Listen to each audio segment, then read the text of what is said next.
PSC tips and ട്രിക്സിലേക്ക് ഏവർക്കും സ്വാഗതം. വരുന്ന LDC 2024, LGS 2024 എക്സാംസിന് വേണ്ടി പ്രിപ്പയർ ചെയ്യുന്നവർക്ക് വേണ്ടിയിട്ടുള്ള സിലബസ് പ്രകാരമുള്ള ഫ്രീ ക്ലാസ്സുകൾ നമ്മുടെ ചാനലിലൂടെ സ്റ്റാർട്ട് ചെയ്തിട്ടുണ്ട്. ഒരു ദിവസം 6 ക്ലാസ്സുകൾ വെച്ചാണ് വരുന്നത്. അപ്പോൾ 6 ക്ലാസ്സുകൾ ഏതൊക്കെയാണെന്ന് ഞാനൊന്ന് പറയാം. തുടക്കക്കാർക്ക് വേണ്ടിയിട്ടാണ്. ഒരുപാട് പേര് പുതിയതായിട്ട് വന്നിട്ടുള്ളവരുണ്ട്. അപ്പോൾ ആദ്യം മുതലേ ഫോളോ ചെയ്ത് വരുന്നവർക്ക് കൃത്യമായിട്ട് ഏത് സമയത്താണെന്നൊക്കെ അറിയാം.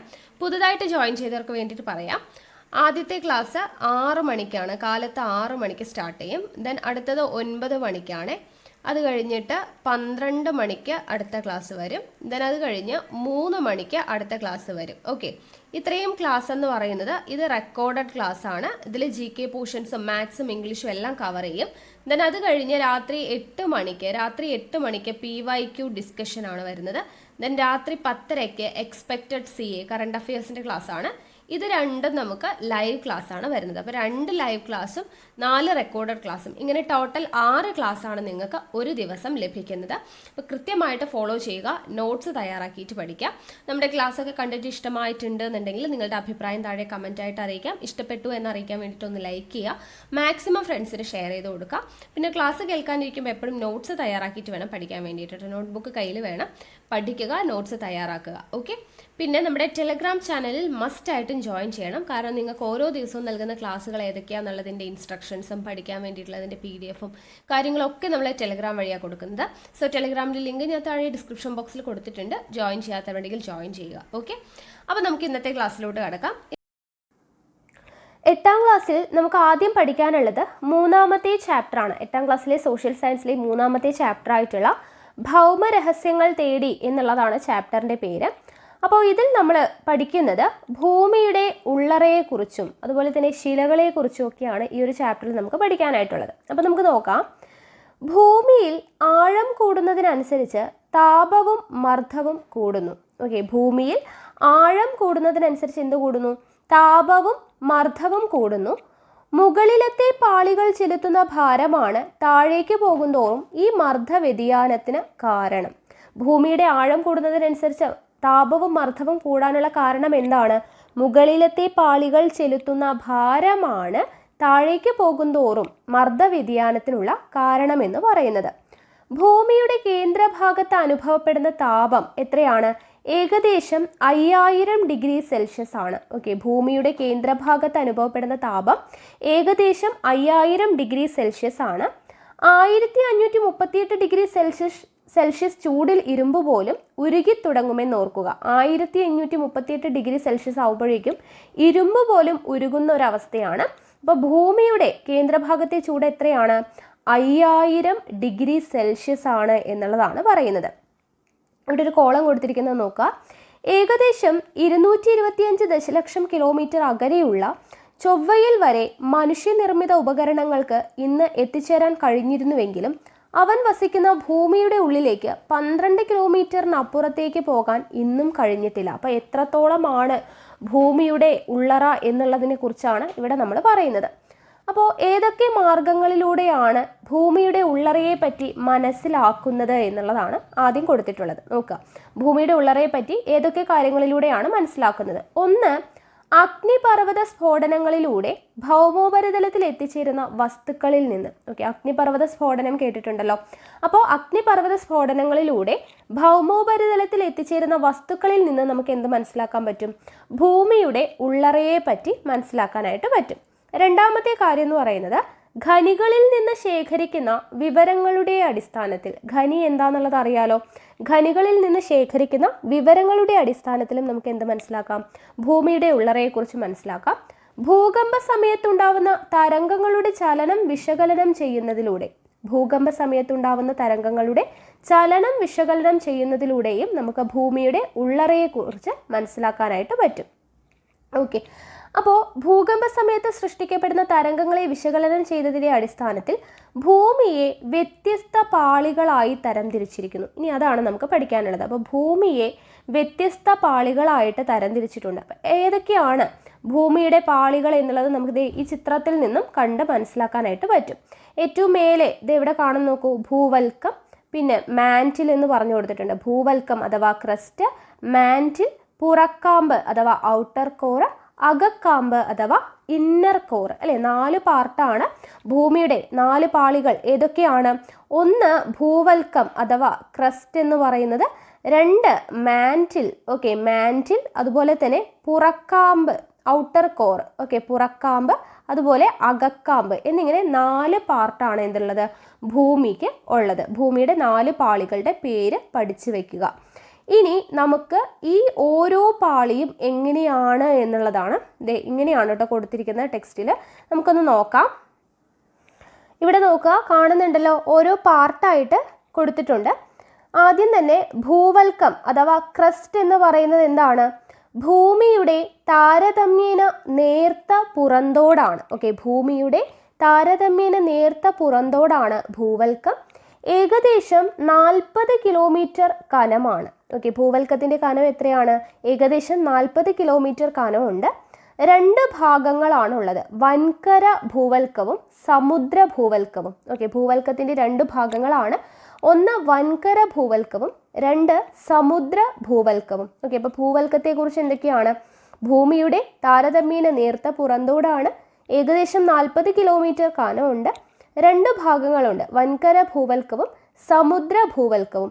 അപ്പോൾ അതിൽ വൻകര ഭൂവൽക്കം സമുദ്ര ഭൂവൽക്കം എന്ന് പറഞ്ഞത് ഇവിടെ ബ്ലാക്ക് കളറിൽ കൊടുത്തിരിക്കുന്നത് കണ്ടോ, നോക്കുക. സിലിക്ക, അലുമിന എന്നീ ധാതുക്കൾ മുഖ്യമായും അടങ്ങിയിരിക്കുന്നതിനാൽ വൻകര ഭൂവൽക്കത്തെ എന്താണ് വിളിക്കുന്നത്? സിയാൽ എന്നാണ് വിളിക്കുന്നത്. അപ്പോൾ ഭൂവൽക്കത്തെ 2ആയിട്ട് തിരിച്ചിട്ടുണ്ട്, വൻകര ഭൂവൽക്കം സമുദ്ര ഭൂവൽക്കം എന്നിങ്ങനെ 2 ഭാഗം. അതിൽ വൻകര ഭൂവൽക്കം അറിയപ്പെടുന്ന പേരെന്താണ്? സിയാൽ എന്നാണ് അറിയപ്പെടുന്നത്. എന്തുകൊണ്ടാണ് സിയാൽ എന്നറിയപ്പെടുന്നത്?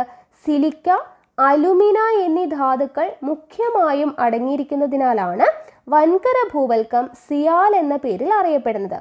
അടുത്തത് നോക്കുക, സമുദ്ര ഭൂവൽക്കത്തെ സിമ എന്നാണ് വിളിക്കുന്നത്. ഓക്കെ, സമുദ്ര ഭൂവൽക്കത്തെ എങ്ങനെയാണ് വിളിക്കുന്നത്? സിമ. സിമ എന്ന് വിളിക്കാൻ കാര്യം എന്താണ്? സിലിക്ക, മഗ്നീഷ്യം എന്നീ ധാതുക്കൾ മുഖ്യമായും അടങ്ങിയിരിക്കുന്നത് കൊണ്ടാണ് സമുദ്ര ഭൂവൽക്കത്തെ സിമ എന്ന് വിളിക്കുന്നത്. സിലിക്കയും മഗ്നീഷ്യവും അടങ്ങിയിരിക്കുന്നത് കൊണ്ട്. ഓക്കെ, അപ്പോൾ എത്രയാണ് നമുക്ക് ഭൂവൽക്കത്തെ കുറിച്ച് പഠിക്കാനുള്ളത്. ഇനി അടുത്ത ഭാഗം നോക്കൂ, മാന്റിൽ. മാന്റിൽ എന്ന് പറയുമ്പോൾ ഭൂവൽക്കത്തിന് താഴെയായി സ്ഥിതി ചെയ്യുന്ന ഭാഗമാണ് മാന്റിൽ എന്ന് പറയുന്നത്. ഭൂവൽക്ക പാളിക്ക് താഴെ തുടങ്ങി 2900 കിലോമീറ്റർ വരെയാണ് ഉള്ളത്. ഭൂവൽക്ക പാളിക്ക് താഴെ തുടങ്ങി 2900 കിലോമീറ്റർ വരെയാണ് മാന്റിലുള്ളത്. മാന്റിലിനും 2 ഭാഗമുണ്ട്, ഉപരി മാന്റിലും അധോ മാന്റിലും. ഓക്കെ, ഉപരി മാന്റിലും അധോ മാന്റിൽ എന്നിങ്ങനെ 2 ഭാഗമുണ്ട്. അപ്പോൾ നോക്കുക, ഉപരി മാന്റിലും അധോ മാന്റിലും എന്ന് പറഞ്ഞ് ഗ്രീൻ കളറിൽ കൊടുത്തിട്ടുണ്ട്. ഉപരി മാന്റിൽ സിലിക്കൺ സംയുക്തങ്ങൾ കൊണ്ട് നിർമ്മിതമായ ഈ പാളി ഖരാവസ്ഥയിലാണ്. ഇവിടെ നിന്നും എപ്പോഴും ചോദ്യങ്ങൾ വരുന്ന ഒരു ഭാഗമാണ് കേട്ടോ. ഓക്കെ, അപ്പോൾ ഉപരി മാന്റിൽ എന്ന് പറയുന്നത് സിലിക്കൺ സംയുക്തങ്ങൾ കൊണ്ടാണ് നിർമ്മിച്ചിരിക്കുന്നത്. ഈ പാളി ഖരാവസ്ഥയിലാണ്. ഓക്കെ, ഖരാവസ്ഥയിലാണ് കാണപ്പെടുന്നത്. ഇനി അധോ മാന്റിൽ എന്ന് പറയുമ്പോൾ ഉപരി മാന്റിലിന് താഴെയായി സ്ഥിതി ചെയ്യുന്ന ഈ പാളിയിൽ പദാർത്ഥങ്ങൾ അർദ്ധ ദ്രാവകാവസ്ഥയിലാണ്. ഓക്കെ, അർദ്ധ ദ്രവാവസ്ഥയിലാണ്. അപ്പോൾ മാന്റിൽ എന്ന് പറയുന്നതിന് 2 ഭാഗമുണ്ട്, ഉപരി മാന്റിലും അധോ മാന്റിലും. ഉപരി മാന്റിൽ നിർമ്മിച്ചിരിക്കുന്നത് സിലിക്കൺ സംയുക്തങ്ങൾ കൊണ്ടാണ്. ഈ പാളി എങ്ങനെയാണ്? ഖരാവസ്ഥയിലാണ് ഉള്ളത്. അധോ മാന്റിൽ എന്ന് പറയുമ്പോൾ ഉപരി മാന്റിലിന് താഴെയായിട്ടാണ് സ്ഥിതി ചെയ്യുന്നത്. ഈ പാളിയിൽ പദാർത്ഥങ്ങൾ എങ്ങനെയാണ് കാണപ്പെടുന്നത്? അർദ്ധദ്രവാവസ്ഥയിലാണ് കാണപ്പെടുന്നത്. ഓക്കെ, അപ്പം മാന്റിൽ ക്ലിയർ ആയല്ലോ. അടുത്ത പാളി ഏതാണ്? കാമ്പ്. ഓക്കെ, ഭൂവൽക്കം മാന്റിൽ കഴിഞ്ഞു കഴിഞ്ഞാൽ കാമ്പാണ്, കോറാണ് വരുന്നത്. ഭൂമിയുടെ കേന്ദ്രഭാഗമാണ് കാമ്പ് എന്ന് പറയുന്നത്. ഓക്കെ, നമ്മുടെ ഭൂമിയുടെ കേന്ദ്രഭാഗം അറിയപ്പെടുന്ന പേരാണ് കാമ്പ്.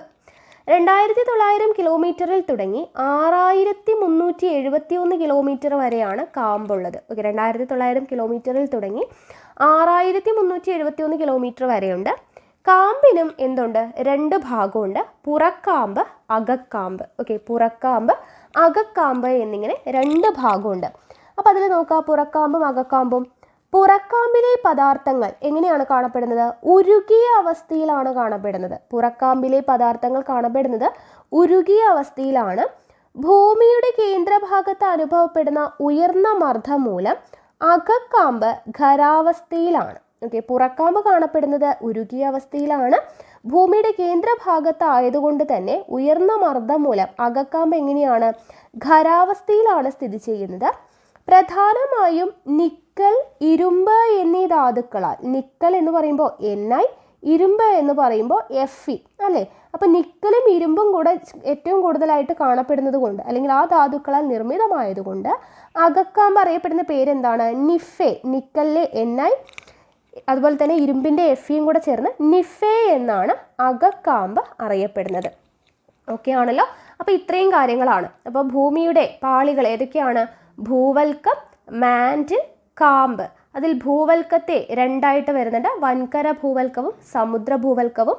അതിൽ സിയാൽ എന്നറിയപ്പെടുന്നത് വൻകര ഭൂവൽക്കം, സിമ എന്നറിയപ്പെടുന്നത് സമുദ്ര ഭൂവൽക്കം. മാൻറ്റിൽ അതുപോലെ തന്നെ രണ്ടായിട്ടുണ്ട്, ഉപരി മാൻറ്റിലും അധോ മാൻറ്റിലും. ഉപരി മാൻറ്റിൽ എന്ന് പറയുമ്പോൾ സിലിക്കൺ സംയുക്തങ്ങൾ കൊണ്ടാണ് നിർമ്മിച്ചിരിക്കുന്നത്, ഖരാവസ്ഥയിലാണ് കാണപ്പെടുന്നത്. അധോ മാൻറ്റിൽ എങ്ങനെയാണ്? അർദ്ധദ്രവാവസ്ഥയിലാണ് കാണപ്പെടുന്നത്. കാമ്പ് എന്ന് പറയുമ്പോഴും രണ്ടായിട്ടുണ്ട്, പുറക്കാമ്പും അകക്കാമ്പും. അതിൽ പുറക്കാമ്പ് എന്ന് പറയുന്നത് ഉരുകിയ അവസ്ഥയിലാണ്, അകക്കാമ്പ് ഖരാവസ്ഥയിലാണ്. നിക്കലും അയണും കൊണ്ട് എന്ന ധാതുക്കളാൽ നിർമ്മിച്ചിരിക്കുന്നത് കൊണ്ട് അകക്കാമ്പ് പറയുന്ന പേരെന്താണ്? നിഫെ എന്നാണ് അറിയപ്പെടുന്നത്. ഓക്കെ, അപ്പോൾ ഇത്രയും കാര്യങ്ങളാണ് ഭൂമിയുടെ പാളികളെ കുറിച്ച് പഠിക്കാനുള്ളത്. അടുത്തത് ശിലാമണ്ഡലവും അസ്തനോസ്ഫിയറും. നോക്കുക, ഭൂവൽക്കത്തെയും മാൻറ്റിലിൻ്റെ ഉപരിഭാഗത്തെയും ചേർത്ത് ശിലാമണ്ഡലം എന്നാണ് വിളിക്കുന്നത്. ഭൂവൽക്കം എന്താണെന്ന് നമ്മൾ പഠിച്ചു, മാൻറ്റിൽ എന്താണെന്ന് പഠിച്ചു, മാൻറ്റിലിൻ്റെ ഉപരിഭാഗവും നമ്മൾ പഠിച്ചു അല്ലേ?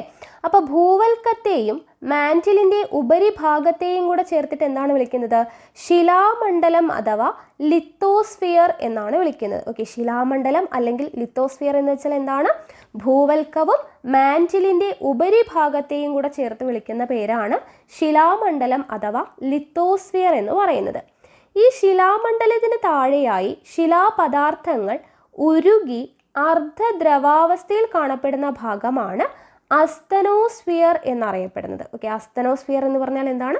ശിലാമണ്ഡലത്തിന് താഴെയായിട്ട് ശിലാപദാർത്ഥങ്ങൾ ഉരുകി അർദ്ധദ്രവാവസ്ഥയിൽ കാണപ്പെടുന്ന ഭാഗമാണ് അസ്തനോസ്ഫിയർ എന്ന് പറയുന്നത്. അഗ്നിപർവ്വതങ്ങളിലൂടെ പുറത്തെത്തുന്ന ശിലാദ്രവത്തിൻ്റെ സ്രോതസ്സാണെന്ത്?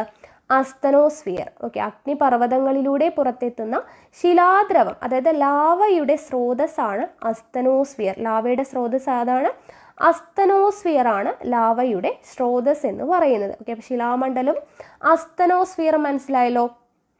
ഇനി ഇവിടെ ഫോസിലുകൾ എന്ന് പറഞ്ഞൊരു കോളം കൊടുത്തിട്ടുണ്ട്, നോക്കുക.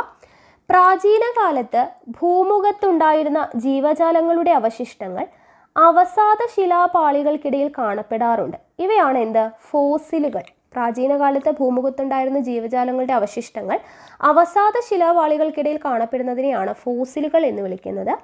ഭൂമിയുടെ പൂർവ്വകാലത്തെക്കുറിച്ച് മനസ്സിലാക്കുന്നതിനും ശിലകളുടെ പഴക്കം നിർണ്ണയിക്കുന്നതിനും നാം ഫോസിലുകളെ പ്രയോജനപ്പെടുത്താറുണ്ട്. കൽക്കരി, പെട്രോളിയം, പ്രകൃതിവാതകം തുടങ്ങിയവ പ്രാചീനകാല ജീവജാലങ്ങളുടെ അവശിഷ്ടങ്ങളിൽ നിന്ന് രൂപപ്പെട്ടിട്ടുള്ളതാണ്. അതിനാൽ അവയെ എന്ത് വിളിക്കുന്നു? ഫോസിൽ ഇന്ധനങ്ങൾ എന്ന് വിളിക്കാറുണ്ട്. ഓക്കെ, അപ്പോൾ ഫോസിൽ ഇന്ധനങ്ങൾ ഏതൊക്കെയാണ്? കൽക്കരി, പെട്രോളിയം, പ്രകൃതിവാതകം. ഇതെല്ലാം ജീവജാലങ്ങളുടെ അവശിഷ്ടങ്ങളിൽ നിന്ന് രൂപപ്പെട്ടതുകൊണ്ട് തന്നെ ഫോസിൽ ഇന്ധനങ്ങൾ എന്നാണ് അറിയപ്പെടുന്നത്. അത് മനസ്സിലാക്കി വയ്ക്കുക. ഇനി അടുത്ത ഇമ്പോർട്ടൻ്റ് ആയിട്ടുള്ള ഒരു സെക്ഷനാണ് ശിലകൾ. എന്നും ക്വസ്റ്റ്യൻ വരുന്ന ഒരു ഭാഗമാണ് ഭൂമിയുടെ പാളിയും അതുപോലെ തന്നെ ശിലകളിൽ നിന്നും. ഓക്കെ, അപ്പോൾ ശിലകൾ അഥവാ റോക്സ് എന്ന് പറയുന്നത് എന്താണ്?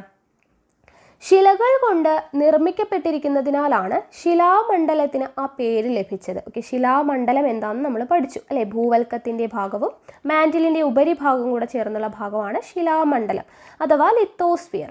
അപ്പോൾ ആ ശിലാമണ്ഡലത്തിന് ആ പേര് ലഭിക്കാൻ കാരണം എന്താണ്? അത് ശിലകൾ കൊണ്ടാണ് നിർമ്മിച്ചിരിക്കുന്നത്. അപ്പോൾ ഇവിടെ നമുക്ക് ശിലകൾ എന്ന് പറയുമ്പോൾ വ്യത്യസ്ത നിറത്തിലും കാഠിന്യത്തിലുമുള്ള ശിലകൾ കാണാനായിട്ട് കഴിയും. ശിലകളിലെ ഈ വൈവിധ്യത്തിന് കാരണം എന്താണ്? അവയിൽ അടങ്ങിയിട്ടുള്ള ഘടകങ്ങളാണ്.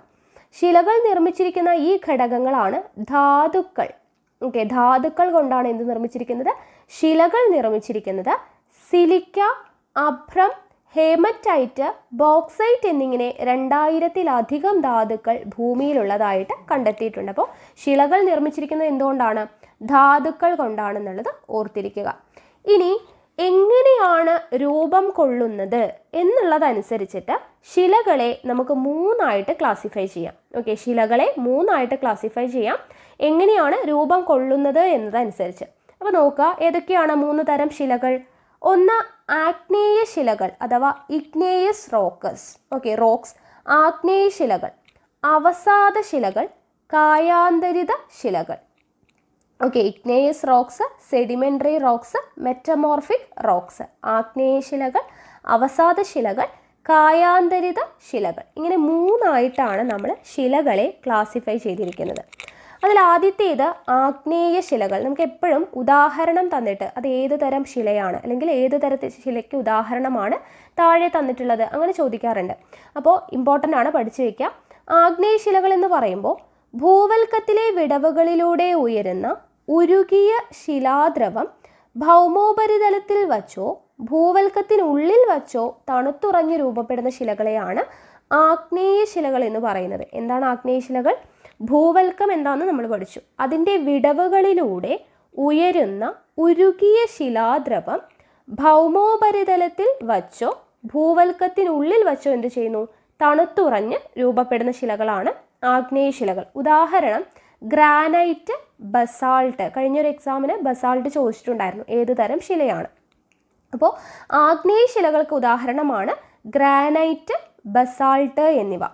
ഇനി മറ്റെല്ലാ ശിലകളും ആഗ്നേയ ശിലകൾക്ക് രൂപമാറ്റം സംഭവിച്ചിട്ടാണ് രൂപം കൊള്ളുന്നത്. അതുകൊണ്ട് തന്നെ ആഗ്നേയ ശിലകൾ എന്തറിയപ്പെടുന്നു? പ്രാഥമിക ശിലകൾ എന്നും അറിയപ്പെടുന്നുണ്ട്. മറ്റെല്ലാ ശിലകളും ആഗ്നേയ ശിലകൾക്ക് രൂപമാറ്റം സംഭവിച്ചിട്ടാണ് ഉണ്ടാവുന്നത്. അതുകൊണ്ട് ആഗ്നേയ ശിലകളെ വിളിക്കുന്ന പേരെന്താണ്? പ്രാഥമിക ശിലകൾ എന്നാണ് വിളിക്കുന്നത്. ഓക്കെ, ആഗ്നേയ ശില ക്ലിയർ ആയല്ലോ. അടുത്തത് അവസാദ ശിലകൾ, സെഡിമെൻ്ററി റോക്സ് എന്ന് പറഞ്ഞാൽ എന്താണ്? കാലാന്തരത്തിൽ ശിലകൾ ക്ഷയിച്ച് പൊടിയുന്നു. ഈ അവസാദങ്ങൾ താഴ്ന്ന പ്രദേശങ്ങളിൽ പാളികളായി നിക്ഷേപിക്കപ്പെടുകയും പിന്നീട് അവ ഉറച്ച് വിവിധ തരം അവസാദ ശിലകളായിട്ട് മാറുകയും ചെയ്യുന്നു. ഓക്കെ, കാലാന്തരത്തിൽ ശിലകൾ എന്ത് ചെയ്യുന്നു? ക്ഷയിച്ച് പൊടിയുന്നു. ഇവ അവസാദങ്ങൾ എന്ത് ചെയ്യും? താഴ്ന്ന പ്രദേശങ്ങളിൽ പാളികളായിട്ട്, ഈ ശിലകൾ പൊടിഞ്ഞുണ്ടാവുന്ന അവസാദങ്ങൾ താഴ്ന്ന പ്രദേശങ്ങളിൽ പാളികളായിട്ട് നിക്ഷേപിക്കപ്പെടുകയും പിന്നീട് ആ നിക്ഷേപങ്ങൾ ഉറച്ച് അതെന്തായിട്ട് മാറുന്നു? ശിലകളായിട്ട് മാറുന്നു. അതാണ് അവസാദ ശില എന്ന് പറയുന്നത്. ഉദാഹരണമാണ് മണൽക്കല്ലും ചുണ്ണാമ്പുകല്ലും. ചുണ്ണാമ്പുകല്ല് എപ്പോഴും ചോദിക്കുന്നതാണ്. ചുണ്ണാമ്പുകല്ല് അവസാദ ശിലകൾക്ക് എക്സാമ്പിളാണ്, മണൽക്കല്ലും ചുണ്ണാമ്പുകല്ലും. പാളികളായി രൂപപ്പെടുന്നത് കൊണ്ട് അവസാദ ശിലകളെ എന്താണ് വിളിക്കുന്നത്? അടുക്കുശിലകൾ എന്നാണ് വിളിക്കുന്നത്. ഓക്കെ, സ്ട്രാറ്റിഫൈഡ് റോക്സ്, അടുക്കുശിലകൾ എന്നറിയപ്പെടുന്നത് എന്താണ്? അവസാദ ശിലകളാണ്. ഓക്കെ, അടുത്തത് കായാന്തരിത ശിലകൾ. കായാന്തരിത ശിലകൾ അഥവാ മെറ്റമോർഫിക് റോക്സ് എന്ന് പറഞ്ഞാൽ എന്താണ്? ഉയർന്ന മർദ്ദം മൂലമോ താപം മൂലമോ ശിലകൾ ഭൗതികമായും രാസപരമായും മാറ്റങ്ങൾക്ക് വിധേയമായിട്ടാണ് കായാന്തരിത ശിലകൾ രൂപക്കൊള്ളുന്നത്. ഓക്കെ, ഉയർന്ന മർദ്ദം കൊണ്ടോ താപം കൊണ്ടോ എന്ത് ചെയ്യുന്നു? ശിലകൾ ഭൗതികമായും രാസപരമായും മാറ്റങ്ങൾക്ക് വിധേയമാകുന്നു. അങ്ങനെയാണ് കായാന്തരിത ശിലകൾ രൂപം കൊള്ളുന്നത്. ഉദാഹരണം എന്താണ്? Marble, slate. ഇതെല്ലാം എന്താണ്? കായാന്തരിത ശിലകൾക്ക് ഉദാഹരണമാണ്. ഈ കായാന്തരിത ശിലകളാണ് കേരളത്തിൽ ഏറ്റവും കൂടുതൽ കാണപ്പെടുന്നത്. അതും ചോദിക്കാവുന്നതാണ്. കേരളത്തിൽ ഏറ്റവും കൂടുതൽ കാണപ്പെടുന്ന ശിലകൾക്ക് എക്സാമ്പിൾ ചോദിക്കാം, അല്ലെങ്കിൽ ഏത് തരം ശിലകളാണ് ഏറ്റവും കൂടുതൽ കാണപ്പെടുന്നത്? ഏതാണ്? കായാന്തരിത ശിലകളാണ്. നമുക്ക് മാർബിളും സ്ലേറ്റ് ഒക്കെ ആലോചിച്ചാൽ തന്നെ മനസ്സിലാവും നമ്മുടെ കേരളത്തിൽ ഏറ്റവും കൂടുതൽ കാണപ്പെടുന്നത് കായാന്തരിത ശിലകളാണ്. അപ്പോൾ 3 തരം ശിലകൾ, ആഗ്നേയ ശിലകൾ, അവസാദ ശിലകൾ, കായാന്തരിത ശിലകൾ, 3നും എക്സാമ്പിളും ഇമ്പോർട്ടൻ്റ് ആയിട്ട് പഠിച്ചു വയ്ക്കുക. ഓക്കെ ആണല്ലോ. അപ്പോൾ ശിലകൾ എന്താണെന്ന് പഠിച്ചു, അവ രൂപപ്പെട്ട അവസ്ഥയിൽ അല്ലേ, അത് ഏതൊക്കെ രീതിയിലാണെന്നൊക്കെ പഠിച്ചു. അപ്പോൾ ശിലകൾ എന്ന് പറയുന്നത് അവ രൂപപ്പെട്ട അതേ അവസ്ഥയിൽ തന്നെ എക്കാലവും തുടരണമെന്നില്ല. അവ കാലാന്തരത്തിൽ പലവിധ മാറ്റങ്ങൾക്കും വിധേയമായി കൊണ്ടിരിക്കുന്നു. അപ്പോൾ ഇവിടെ ഒരു ചിത്രം കൊടുത്തിട്ടുണ്ട്, എന്തൊക്കെ മാറ്റങ്ങളാണ് ഇവിടെ ഉണ്ടാവുന്നത് എന്ന് പറഞ്ഞിട്ട്. ഓക്കെ, ശിലകൾ പൊടിയുന്നു, ഉരുകുന്നു. ഓക്കെ, ഉയർന്ന മർദ്ദം, ഉരുകി ശിലാദ്രവമാവുന്നു എന്നൊക്കെ പറഞ്ഞുണ്ടോ, ഒരു ചിത്രം കൊടുത്തിരിക്കുന്നത് കണ്ടോ. അപ്പോൾ ഇവിടെ എന്താണ് സംഭവിക്കുന്നത് എന്നുള്ളതാണ് നമുക്ക് ഇവിടെ പൂരിപ്പിക്കാനായിട്ട് തന്നിട്ടുണ്ട്. നമുക്ക് ഈ പിക്ചർ നോക്കിയാൽ തന്നെ അറിയാൻ പറ്റും അല്ലേ. ആദ്യം ഏതാണ്? ആഗ്നേയശില അല്ലേ. ആഗ്നേയശിലകൾ എന്താണ് ഇവിടെ ചെയ്യുന്നത്? പൊടിയുന്നു അല്ലേ. ഇതേ ഇവിടെ കിടക്കുന്നു, ഇതാണ് ആഗ്നേയശില. ആഗ്നേയശില നോക്കൂ, ആരോ മാർക്ക് കണ്ടോ, പൊടിയുന്നു. പൊടിഞ്ഞ് എന്താണ് ആവുന്നത്? അടുക്കുകളായിട്ട് മാറുന്നു അല്ലേ? അടുക്കുകളായിട്ട് മാറുമ്പോഴാണ് അത് എന്തായിട്ട് മാറുന്നത്? അവസാദശിലയായിട്ട് മാറുന്നത്. ആഗ്നേയശിലകൾ പൊടിഞ്ഞു, ആ പൊടിഞ്ഞതെല്ലാം കൂടെ അടുക്കുകളായപ്പോൾ അതെന്തായി? അവസാദശിലയായിട്ട് മാറി. ഈ അവസാദശില എന്തായിട്ട് മാറുന്നു? ഉയർന്ന നോക്കൂ, കായാന്തരിത ശിലയായിട്ട് മാറുന്നു. ഈ ഉരുകി ശിലാദ്രവമാകുന്നു. കായാന്തരിത ശില എന്ത് ചെയ്യുന്നു? ഉരുകി ശിലാദ്രവമാകുന്നു. ദെൻ എന്താണ്? അത് തണുത്തുറയുന്നു. കണ്ടോ, കാണുന്നുണ്ടല്ലോ, തണുത്തുറയുന്നു എന്നൊക്കെ പറഞ്ഞു കൊടുത്തിരിക്കുന്നുണ്ടോ? അതുപോലെ തന്നെ ഇവിടെ ഉയർന്ന മർദ്ദം, താപം, ഓക്കെ, ആഗ്നേയശില ഉയർന്ന മർദ്ദവും താപവും കാരണം എന്തായിട്ട് മാറുന്നു? കായാന്തരിത ശിലയായിട്ട് മാറുന്നു. ഇങ്ങനെ കൊടുത്തിരിക്കുന്നത് കണ്ടല്ലോ. അവസാദശില ഇവിടെ പൊടിയുന്നു, വീണ്ടും അടുക്കുകളായിട്ട് മാറുന്നു. അങ്ങനെ ഇതിങ്ങനെ അങ്ങോട്ടും ഇങ്ങോട്ടും മാറി അല്ലേ? ശിലകൾക്കൊക്കെ മാറ്റം സംഭവിക്കുന്നുണ്ട്. അത് ഒന്ന് മനസ്സിലാക്കി വയ്ക്കുക. ഓക്കെ, ഇനി അടുത്തത് അപക്ഷയമാണ്. വെതറിങ്ങിനെ കുറിച്ചാണ് നമുക്ക് പഠിക്കാനുള്ളത്. അപ്പോൾ വിവിധ തരം ശിലകൾ എന്താണെന്നുള്ളത് നമ്മൾ പഠിച്ചു. അവ കാലാന്തരത്തിൽ പലവിധ മാറ്റങ്ങൾക്ക് വിധേയമായി കൊണ്ടിരിക്കുമെന്ന് മനസ്സിലാക്കി. ഇത്തരത്തിൽ ശിലകൾ പൊട്ടിപ്പൊടിയുകയോ വിഘടിക്കുകയോ ചെയ്യുന്ന പ്രക്രിയയാണ് അപക്ഷയം എന്ന് വിളിക്കുന്നത്. ഓക്കെ, ശിലകൾ പൊട്ടിപ്പൊടിയുകയോ വിഘടിക്കുകയോ ചെയ്യുന്ന പ്രോസസ്സിനെയാണ് എന്തെന്ന് പറയുന്നത്? അപക്ഷയം എന്ന് പറയുന്നത്. അപക്ഷയം മൂലം ശിലകൾക്ക് രാസപരമായും ഭൗതികമായും എന്തുണ്ടാവുന്നു? മാറ്റങ്ങൾ ഉണ്ടാവുന്നു. അപ്പോൾ നോക്കുക, ഇവിടെ അപക്ഷയം എന്ന് പറയുന്നത് 3 തരത്തിലുള്ള അപക്ഷയങ്ങളുണ്ട്. ഏതൊക്കെയാണ്? ഭൗതിക അപക്ഷയമുണ്ട്, രാസിക അപക്ഷയമുണ്ട്, ജൈവിക അപക്ഷയമുണ്ട്. Okay, physical or mechanical weathering, chemical weathering, biological weathering, ഇങ്ങനെ 3 രീതിയിലാണ് ശിലകൾക്ക് അപക്ഷയം സംഭവിക്കുന്നത്. അപക്ഷയം മീൻസ് എന്താണ്? ശിലകൾ പൊട്ടിപ്പൊടുകയും വിഘടിക്കുകയും ചെയ്യുന്ന പ്രക്രിയയാണ് അപക്ഷയം. അപക്ഷയം 3 തരത്തിൽ നടക്കുന്നുണ്ട്: ഭൗതിക അപക്ഷയം, രാസിക അപക്ഷയം, ജൈവിക അപക്ഷയം. അപ്പോൾ നോക്കുക, ആദ്യത്തേത് ഭൗതിക അപക്ഷയം. എന്താണ് ഭൗതിക അപക്ഷയം? താപത്തിലെ ഏറ്റക്കുറച്ചിലുകൾ കാരണം ശിലാധാതുക്കൾക്കുണ്ടാവുന്ന വികാസവും സങ്കോചവും അപക്ഷയത്തിന് കാരണമാകുന്നു. കൂടാതെ വിള്ളലുകൾക്കുള്ളിൽ ജലം തണുത്തുറയുന്നത് കൊണ്ടും ശിലകൾ പൊടിയാറുണ്ട്. അപ്പോൾ ഇതാണ് ഭൗതിക അപക്ഷയം എന്ന് പറയുന്നത്. എന്താണ്? താപത്തിലെ ഏറ്റക്കുറച്ചിലുകൾ കാരണം എന്ത് സംഭവിക്കുന്നു? ശിലാധാതുക്കൾക്കുണ്ടാവുന്ന വികാസവും സങ്കോചവും അപക്ഷയത്തിന് കാരണമാകുന്നതാണ്. താപത്തിലെ ഏറ്റക്കുറച്ചിലുകൾ കാരണം ശിലാധാതുക്കൾക്കുണ്ടാവുന്ന വികാസവും സങ്കോചവും അപക്ഷയത്തിന് കാരണമാകുന്നു. കൂടാതെ എന്തുകൂടെ സംഭവിക്കുന്നു? വിള്ളലുകൾക്കുള്ളിൽ ജലം തണുത്തുറയുന്നത് കൊണ്ടും ശിലകൾ പൊടിയാറുണ്ട്. ചിത്രം കണ്ടോ? ശിലകൾ എന്താണ്? വിള്ളലുകൾക്കിടയിൽ ജലം തണുത്തുറയുന്നത്. ഈ കളർ കണ്ടോ? ശിലകൾക്കുള്ളിൽ ജലം തണുത്തുറഞ്ഞിട്ടും എന്താണ്? ശിലകൾ പൊടിയാറുണ്ട്. അപ്പം ഇതിനെയാണ് ഭൗതിക അപക്ഷയം എന്ന് പറയുന്നത്. അടുത്തത് രാസിക അപക്ഷയം. എന്താണ് രാസിക അപക്ഷയം? ഓക്സിജൻ, കാർബൺ ഡൈ ഓക്സൈഡ്, ജലം തുടങ്ങിയ ഘടകങ്ങൾ ശിലകളിലെ ധാതുക്കളുമായി രാസപ്രവർത്തനത്തിൽ ഏർപ്പെടുകയും ശിലകളിൽ രാസപരമായ വിഘടനത്തിന് കാരണമാവുകയും ചെയ്യുന്നു. എന്തൊക്കെയാണ്? ഓക്സിജൻ, കാർബൺ ഡൈ ഓക്സൈഡ്, ജലം തുടങ്ങിയ ഘടകങ്ങൾ എന്തുമായിട്ട്? ശിലകളിലെ ധാതുക്കളുമായിട്ട് രാസപ്രവർത്തനത്തിൽ ഏർപ്പെടുകയും. ശിലകൾ എന്ന് പറയുന്നത് പലതരം ധാതുക്കൾ കൊണ്ട് നിർമ്മിച്ചിരിക്കുന്നതെന്ന് പറഞ്ഞല്ലേ? അപ്പം ധാതുക്കളുമായിട്ട് രാസപ്രവർത്തനത്തിൽ ഏർപ്പെടുന്നു. ആരൊക്കെ? ഓക്സിജനും കാർബൺ ഡൈ ഓക്സൈഡും ജലവും. ഓക്കെ, ധാതുക്കളുമായിട്ട് രാസപ്രവർത്തനത്തിൽ ഏർപ്പെടുകയും ശിലകളിൽ രാസപരമായ വിഘടനത്തിന് കാരണമാവുകയും ചെയ്യുന്നതാണ് രാസിക അപക്ഷയം എന്ന് പറയുന്നത്. അടുത്തത് ജൈവിക അപക്ഷയം. എന്താണ് ജൈവിക അപക്ഷയം? സസ്യങ്ങളുടെ വേരുകൾ ശിലകളിലെ വിടവുകളിലേക്ക് ആഴ്ന്നിറങ്ങുന്നതും ചെറുജീവികൾ മാളങ്ങൾ ഉണ്ടാക്കുന്നതും സസ്യജന്തു അവശിഷ്ടങ്ങളുടെ ജീർണനവുമൊക്കെ അപക്ഷയത്തിന് കാരണമാകാറുണ്ട്. കൂടാതെ ഖനനം, പാറ പൊട്ടിക്കൽ തുടങ്ങിയ മനുഷ്യപ്രവർത്തനങ്ങളും അപക്ഷയത്തിലേക്ക് നയിക്കുന്നു. ഇതാണ് ജൈവിക അപക്ഷയം. ഓക്കെ, സസ്യങ്ങളുടെ വേരുകൾ ശിലകളിലെ വിടവുകളിലേക്ക് ആഴ്ന്നിറങ്ങുന്നത്, അതുപോലെ തന്നെ ചെറുജീവികൾ മാളങ്ങൾ ഉണ്ടാക്കുന്നത്, സസ്യജന്തു അവശിഷ്ടങ്ങളുടെ ജീർണനം, കൂടാതെ ഖനനം, പാറ പൊട്ടിക്കൽ തുടങ്ങിയ മനുഷ്യപ്രവർത്തനങ്ങൾ, ഇതെല്ലാം കൊണ്ട് അപക്ഷയം ഉണ്ടാവുന്നതാണ് ജൈവിക അപക്ഷയം. അപ്പോൾ 3 തരത്തിലുള്ള അപക്ഷയങ്ങൾ പഠിച്ചു വെച്ചേക്കുക. ഇനി അപക്ഷയവും മനുഷ്യനും നോക്കുക. മനുഷ്യൻ്റെ എന്തെല്ലാം പ്രവർത്തനങ്ങളാണ് ശിലകളുടെ അപക്ഷയത്തിന് കാരണമാവുന്നത് എന്ന് പറഞ്ഞിട്ട് ഇവിടെ കുറച്ച് ചിത്രങ്ങൾ തന്നിട്ടുണ്ട് അല്ലേ? മണ്ണിടിച്ചിലും അതുപോലെ തന്നെ നോക്കും മണൽ വാരുന്നതും അങ്ങനെയുള്ള കാര്യങ്ങളൊക്കെ ഇവിടെ തന്നിട്ടുണ്ട് അല്ലേ? പാറ പൊട്ടിക്കുന്നതും ഒക്കെ തന്നിട്ടുണ്ട്. അപ്പോൾ അപക്ഷയ പ്രവർത്തനങ്ങൾ മനുഷ്യനെ പലതരത്തിൽ സഹായിക്കാറുണ്ട്. അപക്ഷയ പ്രവർത്തനങ്ങൾ എങ്ങനെയാണ് മനുഷ്യനെ സഹായിക്കുന്നത്? ഒന്ന്, ശിലകളിലെ ധാതുക്കൾ വേർതിരിച്ചെടുക്കുന്നു. ഓക്കെ, ശിലകളിലെ ധാതുക്കൾ വേർതിരിക്കപ്പെടുന്നു. ഖനന പ്രവർത്തനങ്ങളെ സഹായിക്കുന്നു. അപക്ഷയം മണ്ണിന്റെ രൂപീകരണത്തിന് കാരണമാകുന്നു. അപക്ഷയം എന്തിന്റെ രൂപീകരണത്തിന്? മണ്ണിന്റെ രൂപീകരണത്തിന് കാരണമാകുന്നു. അപ്പം ഇങ്ങനെയൊക്കെയാണ് അപക്ഷയ പ്രവർത്തനങ്ങൾ എന്ത് ചെയ്യുന്നത്? മനുഷ്യനെ സഹായിക്കുന്നത്. അടുത്തത് മണ്ണിനെ കുറിച്ചാണ്. മണ്ണിനെ കുറിച്ച് പഠിക്കുന്ന ശാസ്ത്രശാഖ എന്താണ് അറിയപ്പെടുന്നത്? പെഡോളജി എന്നാണ് അറിയപ്പെടുന്നത്. മണ്ണിനെ കുറിച്ച് പഠിക്കുന്ന ശാസ്ത്രശാഖ അറിയപ്പെടുന്ന പേരാണ് പെഡോളജി.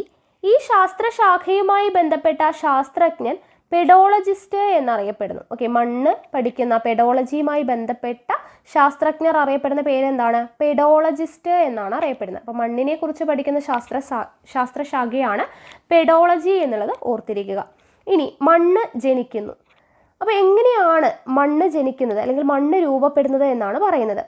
അപക്ഷയ പ്രക്രിയയിലൂടെ ശിലകൾ പൊടിഞ്ഞും ജൈവാവശിഷ്ടങ്ങൾ ജീർണിച്ചു ചേർന്നും അതിദീർഘകാലത്തെ പ്രക്രിയകൾ വഴിയാണ് ഇന്ന് കാണുന്ന മണ്ണ് രൂപം കൊണ്ടിട്ടുള്ളത്. മണ്ണ് എങ്ങനെയാണ്?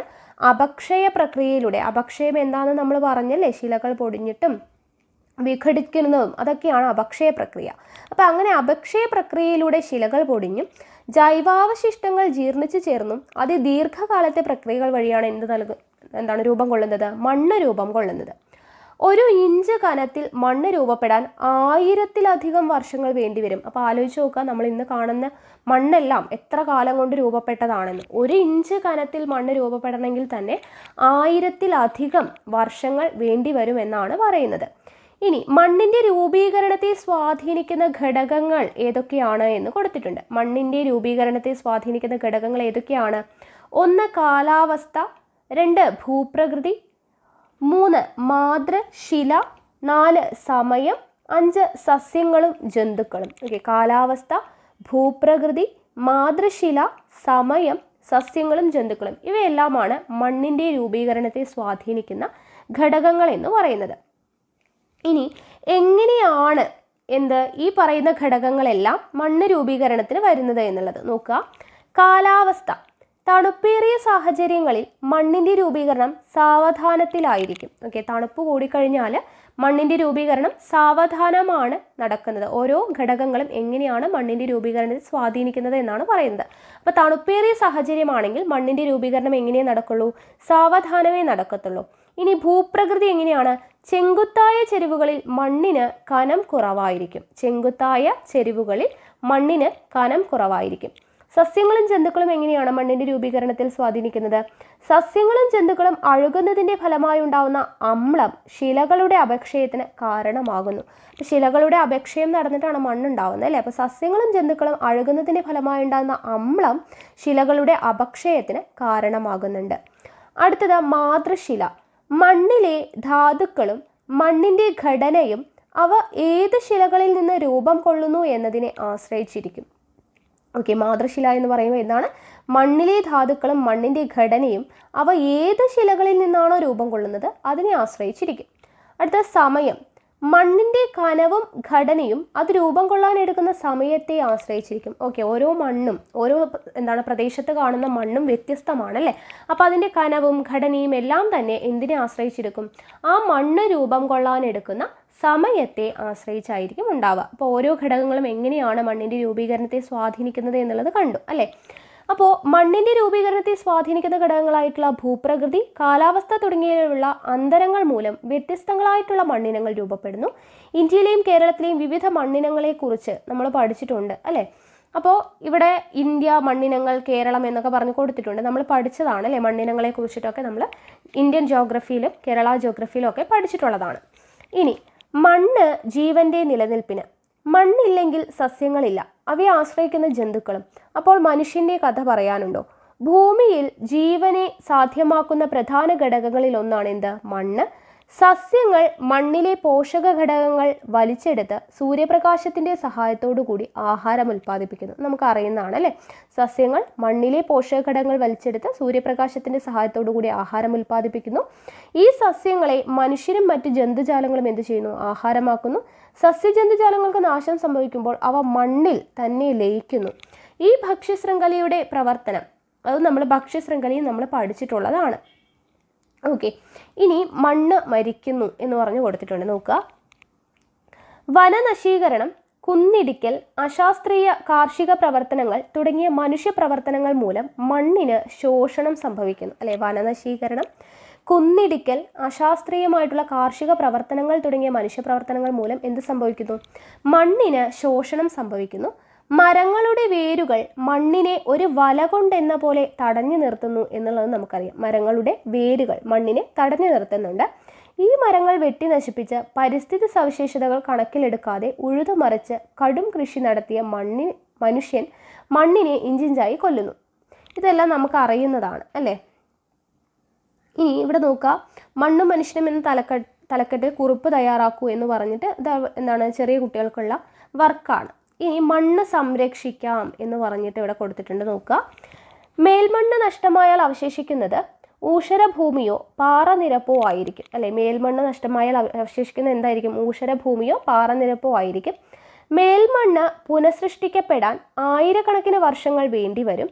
പ്രകൃതിയിൽ ജീവന്റെ നാമ്പുകൾ തുടർന്നും മുളപൊട്ടാൻ മേൽമണ്ണ് തന്നെ വേണം. അതിന് സംരക്ഷണമല്ലാതെ മറ്റു മാർഗങ്ങളില്ല. അപ്പോൾ ഇനി പറയുന്നത് മണ്ണിനെ എങ്ങനെയാണ് സംരക്ഷിക്കുന്നത്. ഓക്കെ, എങ്ങനെയൊക്കെ നമുക്ക് സംരക്ഷിക്കാം? വനനശീകരണം തടയാം, വിള പരിവൃത്തി, മലഞ്ചെരിവുകളിലെ തട്ടുകൃഷി, തടയണ നിർമ്മാണം, ഇതെല്ലാം മണ്ണിനെ സംരക്ഷിക്കാനുള്ള നമുക്ക് ചെയ്യാൻ പറ്റുന്ന കാര്യങ്ങളാണ്. ഇനി മണ്ണിനൊരു ദിനം നോക്കുക. മണ്ണ് സംരക്ഷണത്തിൻ്റെ പ്രാധാന്യം ജനങ്ങളിൽ എത്തിക്കുന്നതിനായിട്ട് ഐക്യരാഷ്ട്ര സംഘടന എല്ലാ വർഷവും ഡിസംബർ 15-ാം തീയതി ലോക മണ്ണ് ദിനമായിട്ട് ആചരിക്കുന്നു. അപ്പോൾ ഐക്യരാഷ്ട്ര സംഘടന ലോക മണ്ണ് ദിനമായി ആചരിക്കുന്നത് എന്നാണ്? ഡിസംബർ 15-ാം തീയതിയാണ്. ഡിസംബർ 15-ാം തീയതിയാണ്, ഓർത്തിരിക്കുക. 2015 ഇൻ്റർനാഷണൽ ഇയർ ഓഫ് സോയിൽസ് എന്ന് പറഞ്ഞു കൊടുത്തിട്ടുണ്ട്. ഓക്കെ, ഇനി ഇവിടെ നോക്കുക, നമുക്കൊരുമിച്ച് മണ്ണ് സംരക്ഷിക്കാം ഇന്നേക്കും എന്നേക്കും എന്ന് പറഞ്ഞിട്ട് ഒരു പ്ലക്കാർഡും കൊടുത്തിട്ടുണ്ട് അല്ലേ?